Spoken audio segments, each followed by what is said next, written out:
पूर्व प्रधान सेनापति छेत्रीको सम्पत्ति छानबिन गर्न सांसदद्वारा सरकारको ध्यानाकर्षण। संविधान कार्यान्वयनमा संसद र सरकार दुवै गम्भीर हुनुपर्नेमा जोड। अख्तियार प्रमुखमा नवीन कुमार घिमिरे नियुक्त। राष्ट्रपतिको उपस्थितिमा प्रधान न्यायाधीश समक्ष आजै शपथ ग्रहण। कृषकको आम्दानीलाई दोब्बर बनाउने रणनीति सहित सार्कका आबद्ध राष्ट्रहरूको अन्तर्राष्ट्रिय कृषि सम्मेलन काठमाडौँमा सुरु। कृषि प्रणालीमा परिवर्तन अहिलेको मुख्य चुनौती। उत्तर कोरियासँग पुनः वार्ताका लागि तयार रहेको अमेरिकाको भनाई। सन् 2021 सम्ममा उत्तरको पूर्ण आणविक निशस्त्रीकरण मुख्य लक्ष्य। परमाणु निशस्त्रीकरण जतिसक्दो छिटो टुङ्ग्याउन उत्तर कोरिया पनि आतुर।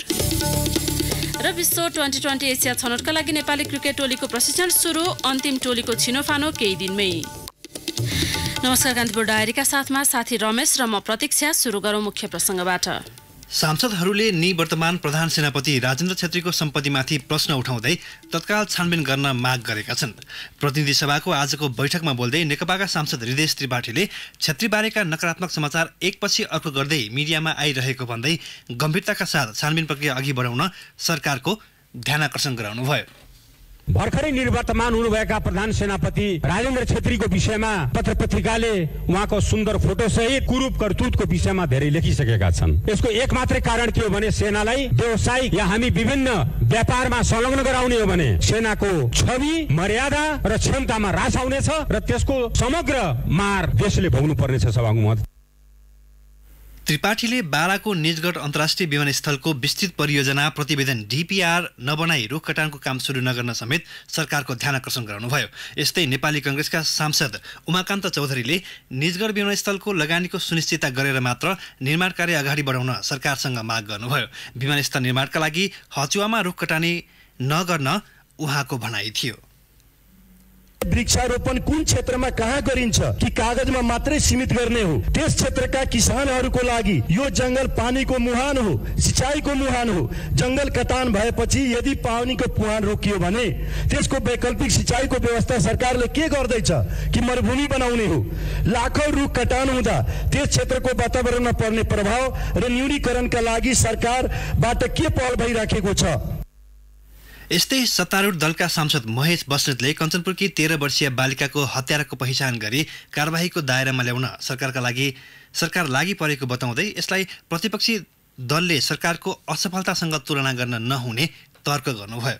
विशेष गरेर निर्मला पन्त प्रकरणमा हत्या भएको छ, बलात्कार भएको छ, एउटा गम्भीर दुर्घटना भएको छ। नेपाल सरकारले हिम्मतका साथ आफू मातहतका 9 जना प्रहरीहरूलाई निलम्बन गरेर छानबिन समिति बनाएको छ। धीरू बस्नेतको नेतृत्वमा त्यहाँ टिम पनि पठाएको छ। त्यसो भएको हुनाले यो सराहनीय पक्ष छ। तर उहाँहरूले यो घटनालाई जोडेर सिङ्गो सरकारको असफलतासँग तुलना गर्न खोज्दै हुनुहुन्छ। विगतको उहाँहरूको ट्र्याक रेकर्ड मदन भण्डारी र जिब्रा राष्ट्रियको हत्या प्रकरण पनि हेरियो। सांसदहरूले संविधान कार्यान्वयनमा गम्भीर बन्न पनि सरकारको ध्यानाकर्षण गराएका छन्। संविधान जारी भएको 4औं वर्ष प्रवेश गर्दा यसको प्रभावकारी कार्यान्वयनमा सरकार र सदन गम्भीर हुनुपर्नेमा जोड दिए। राप्रपाका सांसद राजेन्द्र लिङदेनले संविधान संशोधनको बहानामा मुलुक विखण्डन गर्ने कार्य स्वीकार्य नहुने बताउँदै संविधानलाई सर्वस्वीकार्य बनाउन आग्रह गर्नुभयो।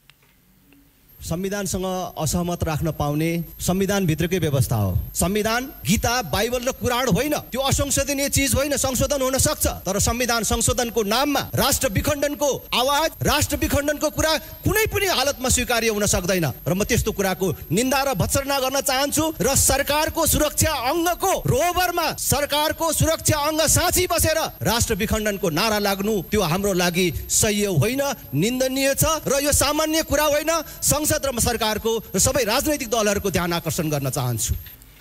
नेकपाकी सांसद गंगा चौधरी सतगौवाले संविधान कार्यान्वयन फितलो भएको भन्दै सरकारको ध्यानाकर्षण गराउनुभयो। संविधानमा जे जस्तो लेखेको भए तापनि अहिले पनि उत्पीडनमा परेको जाति वर्ग समुदायको लागि संविधानमा उल्लेख भए तापनि संविधानलाई कार्यान्वयन गर्ने पाटो भनेको एकदम फितलो देखिएको हुनाले गर्दाखेरि म नेपाल सरकारको ध्यान आकर्षण गराउन चाहन्छु। सत्तारूढ दलका सांसद इन्द्र कुमारी शर्माले बालिका एवं महिला हिंसा बलात्कारको घटना बढ्दै गएकोमा चिन्ता व्यक्त गर्नुभयो। महोत्तरीको सोनमा गाउँपालिका 8 की राम एकवाल यादव की 14 वर्षीय छोरी कविता कुमारी यादव 14 भदौमा राम जानकी कुटी स्थित इनारमा मृत फेला परिन्। कविताको बलात्कारपछि हत्या भएको प्रहरीले जनाएको छ। आज 23 दिन बितिसक्दा पनि हत्यारा पक्राउ हुन सकेको छैन। छिटो भन्दा छिटो हत्यारालाई पक्राउ गरी पीडितलाई न्याय दिलाइयोस् भन्दै सरकारको गम्भीर ध्यान आकर्षण गराउन चाहन्छु। काङ्ग्रेस सांसद उमा रेग्मीले पेट्रोलियम पदार्थमा भएको मूल्यवृद्धि फिर्ता लिन माग गर्नुभयो। मूल्यवृद्धिले जनताको दैनिकी प्रभावित हुँदा समेत सरकारले नियन्त्रण गर्न नसकेकोमा उहाँले आश्चर्य प्रकट गर्नुभयो। जनताको ढाड मूल्यवृद्धिले अत्यन्त सेकिन लायो। भर्खरै पनि पेट्रोलियम पदार्थको भाउ मट्टीतेल र डिजेलमा 3 रुपियाँ र पेट्रोलमा 2 रुपियाँ मूल्यवृद्धि भएको छ। यसरी दिनानुदिन एउटा न्यू निकालेर मूल्यवृद्धि गरेर जनताको ढाड सेक्ने काम नहोस्, सरकारको गम्भीर ध्यानाकर्षण गर्न चाहन्छु र मूल्यवृद्धि फिर्ता लियोस् भन्ने जोरदार माग गर्न चाहन्छु। सत्तापक्षीय सांसद खगराज अधिकारीले पोखरा अन्तर्राष्ट्रिय विमानस्थलको निर्माणमा चरम लापरवाही भएको भन्दै सरकारको ध्यानाकर्षण गराउनुभयो।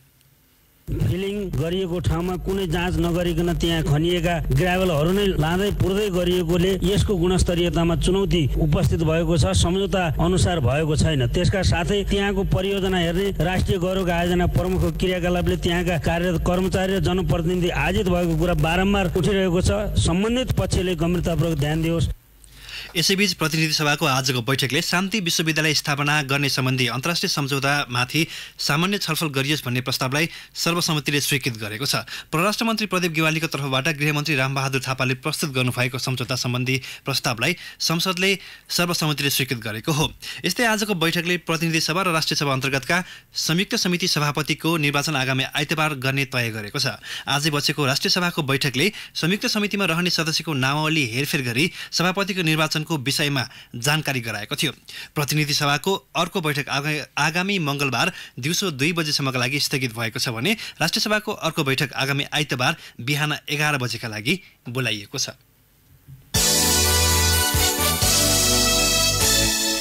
अख्तियार दुरुपयोग अनुसन्धान आयोगको प्रमुखमा नवीन कुमार घिमिरे नियुक्त हुनुभएको छ। घिमिरेले आजै शीतल निवासमा राष्ट्रपति विद्यादेवी भण्डारीको उपस्थितिमा प्रधान न्यायाधीश ओमप्रकाश मिश्र समक्ष पद तथा गोपनीयताको शपथ लिनुभएको छ। त्यसअघि दिउँसो बसेको संसदको संसदीय सुनवाई समितिको बैठकले अख्तियार प्रमुखमा घिमिरेको नाम सर्वसम्मत अनुमोदन गरेको थियो। घिमिरे विरुद्ध कुनै उजुरी नपरेपछि समितिले आज उहाँलाई छलफलका लागि बोलाएको थियो। छलफलपछि योग्यता, क्षमता र अनुभवको आधारमा घिमिरे योग्य रहेको ठहर गर्दै सर्वसम्मत अनुमोदन गर्ने निर्णय गरिएको समितिको सभापतित्व गरिरहेका लक्ष्मणलाल कडाले जानकारी दिनुभयो।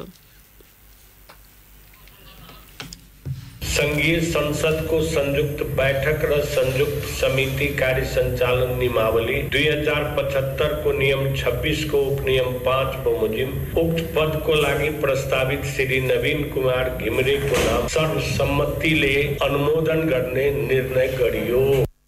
बैठकमा घिमिरेले आयोगको भावी रणनीति र कार्यदिशाको बारेमा प्रस्तुति तथा आफ्नो नयाँ कार्ययोजना बारेमा समितिमा जानकारी गराउनु भएको थियो।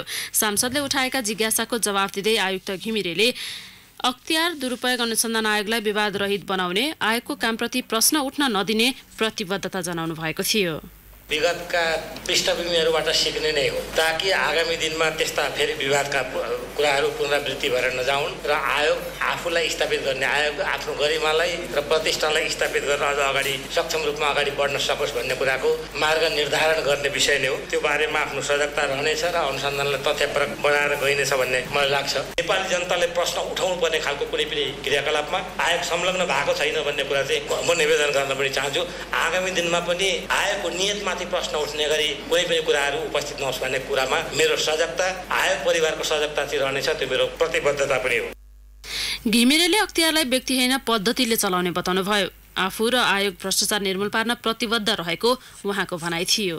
मेरो कमिटमेन्ट के रहन्छ भने आयोग संवैधानिक केन्द्रको रूपमा एउटा प्रभावकारी केन्द्रको रूपमा नै आगामी दिनमा स्थापित गरेर जाने मेरो प्रयत्न हुनेछ। आगामी दिनमा 2 वर्षको अवधिमा जनताले प्रश्न उठाउनु पऱ्यो। जहाँ मैले काम गरेको छु यो मुलुकका लागि, जनताका लागि र संस्थाका लागि काम गरेको छु। अहिलेसम्म कुनै पनि नेपाली जनताले मेरो कार्यक्षमताको बारेमा, मेरो नैतिकता र इमान्दारिताको बारेमा प्रश्न उठाउने अवस्था आएन भने यो विगत बाँकी 2 वर्षको अवधिमा प्रश्न उठाएर फेरि घरको 4 दिवारभित्र कोठाभित्र खुम्चेर बस्ने रहर नवीन घिमिरेलाई पटक्कै छैन। विनम्रतापूर्वक मैले सम्मानित समिति समक्ष आग्रह गर्छु, मेरो काम अख्तियार दुरुपयोग अनुसन्धान आयोगको कार्यप्रणालीलाई पारदर्शी रूपमा स्थापित गरेर जाने, आयोग व्यक्तिले होइन पद्धतिले चलाओस् भन्ने कुरामा मेरो ध्यान केन्द्रित हुनेछ भन्ने आफ्नो प्रतिबद्धता मैले निवेदन गर्न चाहन्छु। गत माघ दोस्रो सातादेखि अख्तियारको कार्यवाहक प्रमुखको जिम्मेवारी सम्हाले पनि संवैधानिक परिषदले घिमिरेलाई गत भदौ 20 गते मात्र प्रमुखमा सिफारिस गरेको थियो। तत्कालीन प्रमुख आयुक्त दीप बस्नेतले उमेर हदका कारण अवकाश पाएपछि अख्तियार झण्डै 8 महिनादेखि नेतृत्वविहीन थियो। कान्तिपुर डायरीमा अब ब्रेकको पालो। अब बाँकी प्रसङ्ग। प्रतिनिधि सभा अन्तर्गतका विषयगत समितिको सभापतिका लागि 10 जनाले मनोनयन दर्ता गराएका छन्। उम्मेदवारी दर्ताका लागि दिइएको 5 बजेसम्मको समय सीमामा सबै समितिमा एकल उम्मेदवारी परेको संघीय संसद सचिवालयले जनाएको छ। अर्थ समितिमा कृष्ण प्रसाद दाहाल, कानुन न्याय तथा मानव अधिकार समितिमा कृष्ण भक्त पोखरेल, सार्वजनिक लेखा समितिमा भरत शाह, अन्तर्राष्ट्रिय सम्बन्ध समितिमा पवित्रा निरौला खरेल, राज्य व्यवस्था तथा सुशासन समितिमा शशि श्रेष्ठले उम्मेदवारी दिनुभएको छ। यस्तै विकास तथा प्रविधि समितिमा कल्याणी खड्का, महिला तथा सामाजिक समितिमा निरुदेवी पाल, कृषि सहकारी तथा प्राकृतिक स्रोत समितिमा पूर्णकुमारी सुवेदी, उद्योग तथा वाणिज्य र श्रम तथा उपभोक्ता हित समितिमा विमल प्रसाद श्रीवास्तव र शिक्षा तथा स्वास्थ्य समितिमा जयपुरी घरतीले उम्मेदवारी दर्ता गराउनु भएको छ। भोलि बिहान 11 बजे बस्ने समितिहरूको बैठकले सभापतिका लागि नाम दर्ता गराएकालाई निर्वाचित गर्ने तालिका छ। प्रधानमन्त्री केपी शर्मा ओलीले स्वदेशी निर्माण व्यवसायलाई प्रोत्साहन गर्न सरकार सकारात्मक रहेको बताउनु भएको छ। नेपाल निर्माण व्यवसायी महासंघको 20औं साधारण सभाको उद्घाटन गर्दै प्रधानमन्त्री ओलीले स्वदेशी निर्माण व्यवसायीहरूको स्तर र क्षमता वृद्धि गर्न सरकार सकारात्मक रहेको बताउनुभयो। देश विकासको जिम्मा निर्माण क्षेत्रकै काँधमा रहेको भन्दै उहाँले यो पेसालाई मर्यादित बनाउन आग्रह गर्नुभयो। निर्माणको जिम्मा लिएर समयमै काम नगर्ने प्रवृत्ति हावी भएको भन्दै प्रधानमन्त्री ओलीले विसङ्गतिहरू अन्त्य गर्दै काम चुस्त बनाउन व्यवसायीलाई आग्रह समेत गर्नुभयो। प्रधानमन्त्री ओलीले सबै उत्पादनसँग प्रत्यक्ष सम्बन्ध रहेको निर्माण क्षेत्रमा देखिएका समस्या समाधानका लागि सरकार तयार रहेको बताउनुभयो। त्यसका लागि समयानुकूल कानूनलाई पनि संशोधन गर्न सकिने उहाँको भनाइ थियो। अज्ञात समूहको गोली प्रहारबाट सुनसरीमा 1 जनाको मृत्यु भएको छ। हरिणगरा गाउँपालिका 2 भुटाहा बजारमा खुर्सिद अन्सारीमाथि भारतीय नम्बर प्लेटको मोटरसाइकलमा आएका 2 जनाको समूहले गोली हानेका थिए। बायाँ छातीमा 2 र टाउकोमा 1 गोली लागेका अन्सारीको घटनास्थलमै मृत्यु भएको प्रहरीले जनाएको छ। स्थानीय रौयान नेसनल पब्लिक स्कुलका व्यवस्थापन समितिका अध्यक्ष र नेपाल कम्युनिस्ट पार्टी नेकपाका कार्यकर्ता समेत रहेका अन्सारी विद्यालयको बैठक सकेर घर फर्कने क्रममा आक्रमणमा परेका हुन्। अन्सारीलाई गोली हानेर भारतीय सिमानातर्फ भागिरहेका उनीहरूलाई प्रहरीले गुस्कीमा फेला पारेको थियो। सो समूहले प्रहरी जवान शिव पौडेललाई समेत गोली प्रहार गरी फरार भएको थियो। हात र खुट्टामा गोली लागेका पौडेलको अहिले बीपी कोइराला स्वास्थ्य विज्ञान प्रतिष्ठानमा उपचार भइरहेको छ। हत्याको कारण खुल्न नसकेको प्रहरीले जनाएको छ। 3 ठाउँका प्रहरी चेकपोस्ट पार गरेर हत्यारा भागेपछि स्थानीय भने आक्रोशित भएका छन्। हत्यारालाई तत्काल पक्राउ गर्न पनि माग गर्दै उनीहरूले प्रहरीलाई अन्सारीको शव सडकबाट उठाउन नदिएको हाम्रा सहकर्मी प्रदीप मेन्याङबोले जनाएका छन्।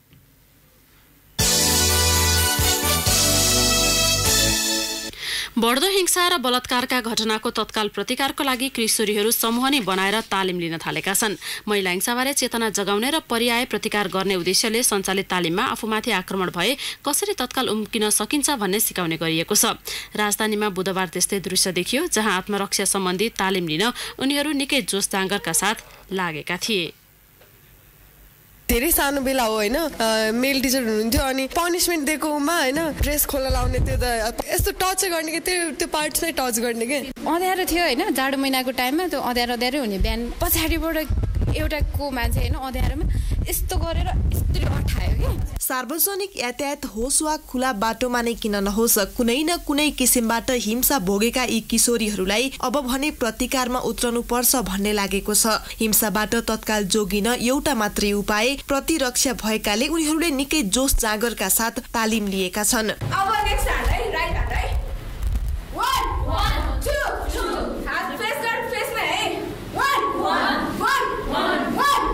गर्ल्स किक नामक संस्थाबाट आत्मरक्षा सम्बन्धी तालिम लिएपछि देशैभर प्रशिक्षण दिँदै आएकी 23 वर्षीय विद्या विष्ट यो तालिमले किशोरीहरूको आत्मविश्वास बढ्ने बताउँछिन्। हामी अब मेन्टल्ली प्रिपेयर्ड हुन पर्यो कि मैले यस्तो चाहिँ गर्न सक्छु, यो गरेँ भने चाहिँ लाइक म चाहिँ ह्यारास भइहाल्यो भने पनि म स्केप हुन सक्छु भन्ने चाहिँ आफू मेन्टल्ली प्रिपेयर्ड चाहिँ हुनु पर्यो। मुलुकभर बलात्कार, हत्या तथा अन्य हिंसाका घटना बढिरहँदा तालिम लिन चाहने किशोरीहरूको संख्या पनि बढ्दै गएको छ। कञ्चनपुरमा बालिका हत्या घटनापछि सोही ठाउँकी सुप्रेक्षा जोशीले पनि आत्मरक्षाका लागि तालिम लिएकी छन्। इफेक्टिभ छ, अब टेक्निक्सहरू हामीले सिक्यौँ, अनि कहाँ अट्याक गर्दा हामीलाई इफेक्टिभ हुन्छ त्यो कुराहरू सिक्यौँ। अब कोही पनि हामीलाई ह्यारेस गर्न आयो भने कुन पार्टमा हामीले अट्याक गर्दा त्यो मान्छेलाई कसरी ढाल्न सक्छौँ त्यो कुराहरू सिक्यौँ। उनी मात्र होइन, तालिम लिइसकेपछि अन्य किशोरीहरूमा पनि आत्मरक्षाका लागि आत्मबल बलियो देखिएको भानुहुन्छ। रुबिना श्रेष्ठ, नारायणघाट। यो ट्रेनिङ चाहिँ एकदम इफेक्टिभ छ हाम्रो अहिलेको जेनेरेसन भनौँ या सबैलाई। मेन्टल्ली अब हामी स्ट्रङ भयौँ नि त, अलिकति प्र्याक्टिस पनि भयो। यो भएपछि सृजना आर्य कुन पार्टमा हान्दा कस्तो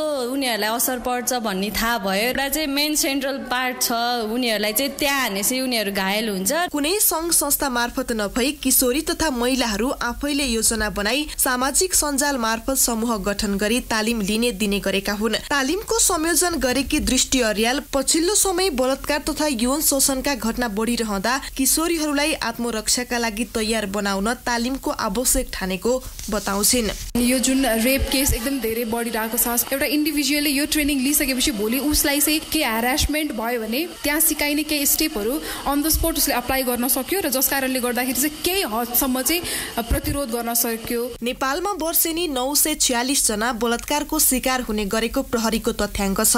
गएको 5 महिनामा मात्र 1480 महिला बलात्कारको शिकार भएका छन्। यो तीतो यथार्थका बीच आक्रमण भइहाले महिलाहरू पनि तत्काल प्रतिकारमा उत्रिन सक्ने हो भने पनि यस्ता घटनामा केही हदसम्म भए पनि कमी आउने देखिन्छ। रेडियो कान्तिपुरका लागि केशु लामिछाने। महोत्तरीमा झाडापखालाबाट एक बालिकाको मृत्यु भएको छ। जलेश्वर नगरपालिका वडा नम्बर 12 नैनहीमा 7 दिनदेखि प्रकोपको रूपमा फैलिएको झाडापखालाबाट 4 वर्षीय सुसबु खातुनको मृत्यु भएको हो। झाडापखालाबाट बालबालिकादेखि बुढापाका सहित सयौं प्रभावित छन्। गम्भीर अवस्थाका एक गर्भवती र 10 वर्ष मुनिका 3 गरी 4 जनाको जिल्ला अस्पतालमा उपचार भइरहेको छ। जिल्ला स्वास्थ्य प्रमुख डाक्टर राजीव झाले झाडापखाला फैलिएको 2 दिनपछि मात्र अस्पतालमा जानकारी आएको बताउनुभयो। प्रभावित ठाउँमा अहिले औषधि सहितको मेडिकल टोली खटिएको छ। जनस्वास्थ्य निरीक्षक सन्तोष ठाकुरले अहिलेसम्म 125 जनाको उपचार गरिएको बताउनुभयो। आज थप 32 जना झाडापखालाका बिरामी शिविरमा भर्ना भएका छन्। झाडापखालाका कारण पत्ता लाग्न नसकेको जिल्ला स्वास्थ्य कार्यालयले जनाएको छ। कान्तिपुर डायरीमा अब 5 थर डायरीको पालो। 5 थर डायरीमा लक्ष्मी गौतमको नमस्कार। सवारी तथा यातायात व्यवस्था सम्बन्धी ऐनमा भएको सजाय व्यवस्था सच्याउन माग गर्दै 5 थरका चालकले आह्वान गरेको बन्दका कारण लगातार दोस्रो दिन पनि पूर्वी पहाडको जनजीवन प्रभावित भएको छ। स्वतन्त्र सवारी चालक संघर्ष समितिका नामबाट आन्दोलनमा उत्रेका चालकहरूले हिजोदेखि आह्वान गरेको बन्दका कारण यात्रु समस्यामा परेका हुन्। उनीहरूले हिजो बिहान 10 बज्नासाथ चालक अनुमति पत्र जिल्ला प्रशासन कार्यालय 5 थरमा बुझाएपछि सडकमा आएर यातायात बन्द गराउन थालेका थिए। जिल्लाका पूर्व उत्तरमा पर्ने सिदिन, प्राङबुङ, मेमेङ, च्याङथापु र फलैजाका बासिन्दा यतिखेर तिते माछाको शिकार गर्न खोला किनारमा छन्। फालेलुङ र याङवरक गाउँपालिकामा पर्ने यस क्षेत्रका खोलामा पाइने तिते माछाको सिजन सुरु भएकाले उनीहरू साँझ पर्नासाथ माछा समात्न खोला किनारमा झर्ने गरेका हुन्।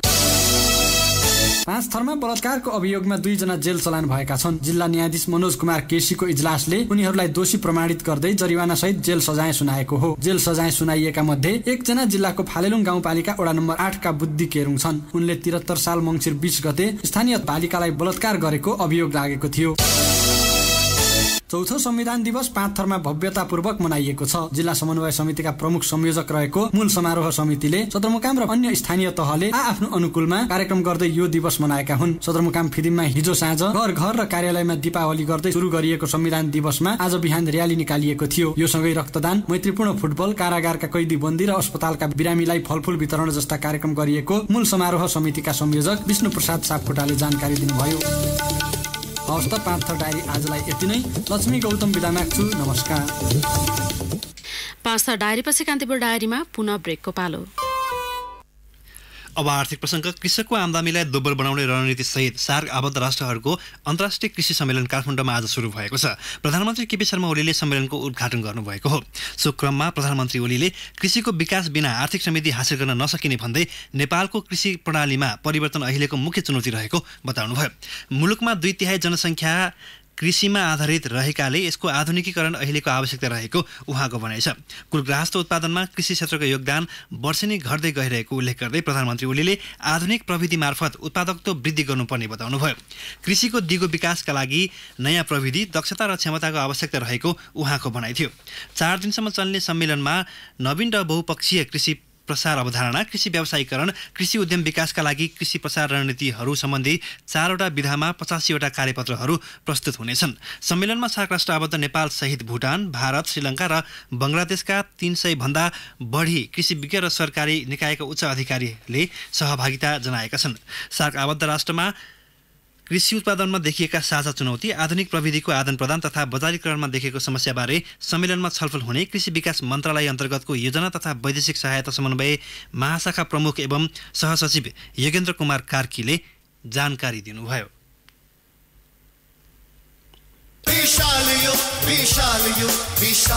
Super strong life long Nepal गुणस्तर चिन्ह प्राप्त बिसाउ cement all climate cement. Share कारोबार हुने साताको अन्तिम दिन आज बजार परिसूचक नेप्सेमा सामान्य अङ्कले गिरावट आएको छ। नेप्से आज 3.74 अङ्कले घटेर 1255.7 अङ्कमा पुगेको छ। नेप्सेमा कारोबार भएका 10 कम्पनी समूहमध्ये 7वटा कम्पनी समूहको उपसूचकमा गिरावट आउँदा समग्र बजार प्रभावित बनेको हो। सबैभन्दा बढी निर्जीवन बीमा कम्पनी समूहको उपसूचक 107.48 अङ्कले घटेको छ।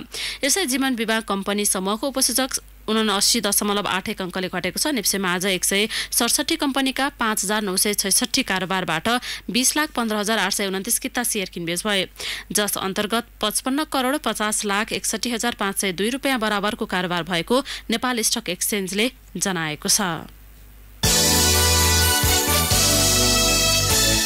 अब अन्तर्राष्ट्रिय प्रसङ्ग। अमेरिकाले उत्तर कोरियासँग पुनः वार्ताका लागि तयार रहेको जनाएको छ। अमेरिकी विदेश मन्त्री माइक पोम्पियोले सन् 2021 सम्ममा उत्तर कोरियाको आणविक निशस्त्रीकरणको लक्ष्यसहित त्यसका लागि पुनः पहल थाल्ने बताउनु भएको छ। वार्ता र समझदारीको क्रमलाई केही समयका लागि स्थगित गरेको अमेरिकाले पुनः त्यसको तयारी थालेको जनाएको छ। विदेश मन्त्री पोम्पियोले उत्तर कोरियाका नेता किम जोङ उन र दक्षिण कोरियाली राष्ट्रपति मुन जे इनको भेटले अमेरिका सकारात्मक बनेको बताउनुभयो। नेता किम मुलुकको मुख्य क्षेप्यास्त्र परीक्षण र प्रक्षेपण केन्द्र तत्काल बन्द गर्न सहमत भएको बीबीसीले उल्लेख गरेको छ। दक्षिणसँगको भेट सफल भएकाले उत्तर कोरिया र अमेरिका बीच अस्ट्रियाको भियेनामा दोस्रो सम्मेलनको तयारी भइरहेको छ। सन् 2021 सम्म आणविक निशस्त्रीकरणका लागि तालिका तयार गर्न थप प्राविधिक छलफल हुनेछन्। यसैबीच दक्षिण कोरियाका राष्ट्रपति मुन जे इनले उत्तर कोरिया पनि परमाणु निशस्त्रीकरण जतिसक्दो छिटो टुङ्गाएर अमेरिकासँग दोस्रो चरणको वार्ता गर्न आतुर रहेको बताउनु भएको छ। उत्तर कोरियाली नेता किम जोङ उङसँगको 3 दिने उच्चस्तरीय भ्रमण सकी स्वदेश फर्केर राष्ट्रपति मुनले अमेरिकासँग दोस्रो पटक वार्ताका लागि उत्तर कोरिया प्रतीक्षारत रहेको बताउनु भएको हो। अब खेल प्रसङ्ग। मलेसियामा आगामी तेस्रो साताबाट हुने आइसिसी विश्व 2020 एसिया छनौट 20 समूहका लागि नेपाली राष्ट्रिय क्रिकेट टोलीले बन्द प्रशिक्षण सुरु गरेको छ। कीर्तिपुर स्थित त्रिवी क्रिकेट मैदानमा आजबाट प्रशिक्षण सुरु गरेको टोलीका टेक्निकल म्यानेजर रमन शिवाकोटीले जानकारी दिनुभयो। नेपालले अस्ति 18 सदस्यीय प्रारम्भिक टोलीको घोषणा गरेको थियो। बन्द प्रशिक्षणपछि केही दिनमा 14 सदस्यीय अन्तिम टोलीको घोषणा गरिने शिवाकोटीले बताउनुभयो। असोज 17देखि 26 गतेसम्म हुने प्रतियोगितामा नेपालले सिङ्गापुर, मलेसिया, भुटान, चीन, म्यानमार र थाइल्याण्डसँग प्रतिस्पर्धा गर्नेछ। शीर्ष 3मा रहने टोलीले अघिल्लो चरणमा स्थान बनाउनेछन्। समूह एबाट युएई, कतार र कुवेत शीर्ष 3मा रहँदै अघिल्लो चरणमा पुगिसकेका छन्। दोस्रो चरणको खेलबाट शीर्ष 3मा रहने टोली ग्लोबल छनौटमा पुग्नेछन्। सशस्त्र प्रहरीको एपीएफ, गीताञ्जली कलेज र ढोरपाटन क्लब राजधानीमा जारी 5औं खुला राष्ट्रिय पुरुष भलिबल प्रतियोगिताको सेमी फाइनलमा प्रवेश गरेका छन्। ढोरपाटन क्लबको भलिबल कोर्टमा भएको क्वार्टर फाइनलमा ढोरपाटनले 3 स्टार एकाडेमीलाई 3-2 को सेटमा पराजित गर्यो। ढोरपाटनले 3 स्टारलाई 25-22, 32-30, 18-25, 15-25 र 15-13 ले पराजित गर्दै सेमी फाइनलमा स्थान बनाएको छ। आज भएको अर्को खेलमा एपीएफले पाल्पालाई 25-20, 25-15 र 25-16 को सोझो सेटमा पराजित गर्यो। पहिलो खेलमा गीताञ्जलीले बुढा नीलकण्ठलाई 18-25, 25-14 र 25-23 ले पराजित गर्दै अन्तिम 4मा स्थान बनाएका छन्। क्वार्टर फाइनलको अन्तिम खेलमा भोलि गण्डकी प्रदेश र बडीघाट गाउँपालिका बीच प्रतिस्पर्धा हुनेछ। पहिलो सेमी फाइनलमा भोलि एपीएफ र गीताञ्जली बीच प्रतिस्पर्धा हुनेछ। ढोरपाटनले भने भोलि हुने गण्डकी प्रदेश र बडीघाट गाउँपालिका बीचको विजेतासँग खेल्नेछ। प्रतियोगिताको विजेताले 1 लाख, उपविजेताले 60,000 र तेस्रो हुनेले 35,000 रुपैयाँ हात पार्नेछन्। हस्त कान्तिपुर डायरीको यो बुलेटिन अहिलेलाई यही सकिन्छ। राति 8 बजे सेक्युरिटी एन्ड क्राइम डायरीका साथमा उपस्थित हुने नै छौँ। अहिलेलाई साथी रमेश र म प्रतीक्षा बिदा हुन्छौँ। नमस्कार।